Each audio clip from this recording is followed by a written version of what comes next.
ఇదిగో చూడు రాముని యొక్క ధనస్సు అని బంగారు పొందులున్న ధనస్సు విసిరాడు. తల్లి ఏడ్చింది. యుద్ధకాండలో ఎంత ఏడ్చిందో.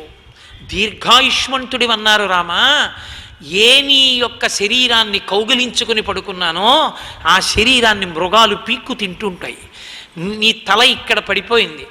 నా దౌర్భాగ్యం ఇటువంటి స్థితిని చూడగలిగానని ఏడుస్తుంటే ఎవరో అకస్మాత్తుగా నీతో మాట్లాడడానికి వచ్చారని వచ్చిన దూత చెప్తే రావణుడు వెళ్ళిపోయాడు.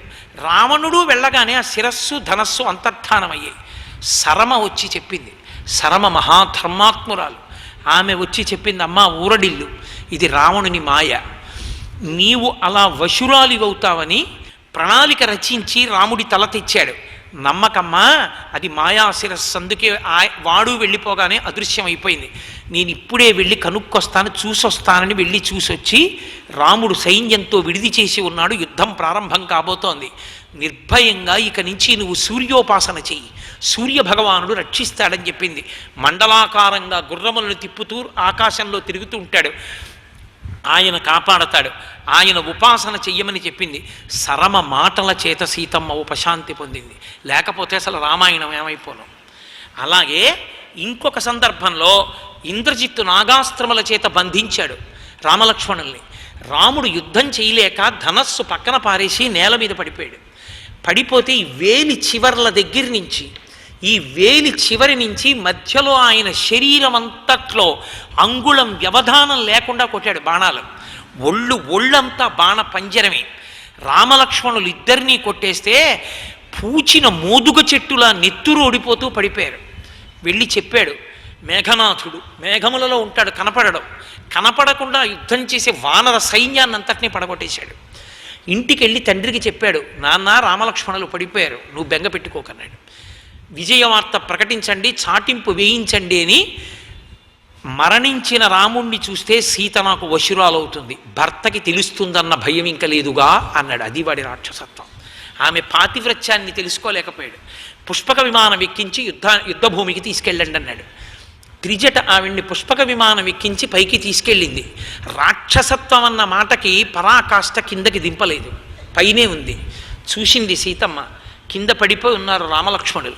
అంత ఏడిచింది నా తల్లి. అంత ఏడిస్తే అప్పుడు త్రిజట చెప్పింది, ఎందుకమ్మా భయపడతావు, ఎందుకమ్మా బాధపడతావు, ఇది రావణ ప్రణాళిక.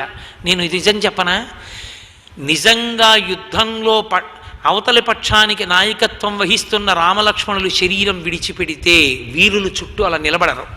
ఈపాటికే యుద్ధభూమిని విడిచిపెట్టి పారిపోతారు. ముఖాలలో కాంతి ఉండదు. వాళ్ళు అస్త్రముల చేత బంధింపబడ్డారు, నేలపడ్డారు.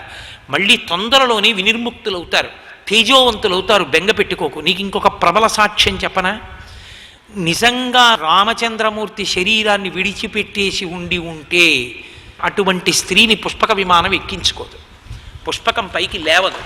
అమంగళకరమైన స్త్రీ పుష్పకం ఎక్కితే విమానం లేవదు.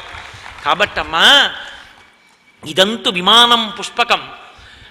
ఈ పుష్పక విమానం ఉందే అది తల్లి అమంగళకరమైన స్త్రీలను ఎక్కించుకోదు. రాముడు బ్రతికున్నాడు, నన్ను నమ్మని చెప్పింది. త్రిజట చెప్పిన మాటల చేత ఊరడిల్లింది సీతమ్మ. లేకపోతే నిజంగా ఏం జరిగుండును.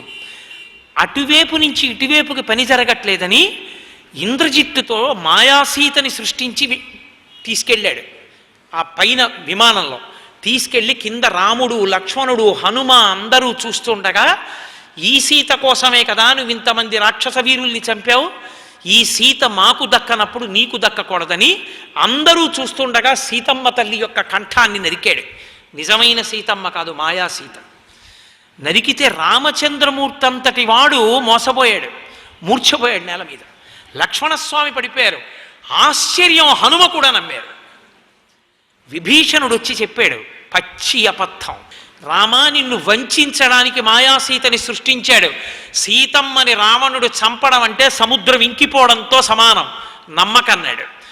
మహానుభావుడైన విభీషణుడి వాక్కులు నమ్మి మళ్ళీ రామలక్ష్మణులు హనుమా సేదతీరారు. ఆ తర్వాత ఇంద్రజిత్తుని వధించారు. ఎన్ని కష్టాలు పడ్డారండి. బాణాలతో కొట్టిన దెబ్బల కన్నా మాటలతో ఎక్కువ హింసించాడు. అన్ని హింసించినా కూడా, అన్ని మాటలు మాట్లాడినా కూడా నిజంగా నా తల్లి ఎలా తట్టుకుందో, ఎలా నిలబడిందో, ఆమె పాతివ్రత్యానికి ఆమెయే సాటి. మాట మనిషిని ఎంత బాధ పెడుతుందో, మాట మనిషిని ఎంత సేద తీరుస్తుందో చెప్పడానికి రామాయణమే పరాకాష్ఠ. సర్వం శ్రీ ఉమామహేశ్వర పరబ్రహ్మార్పణమస్తు. స్వస్తి.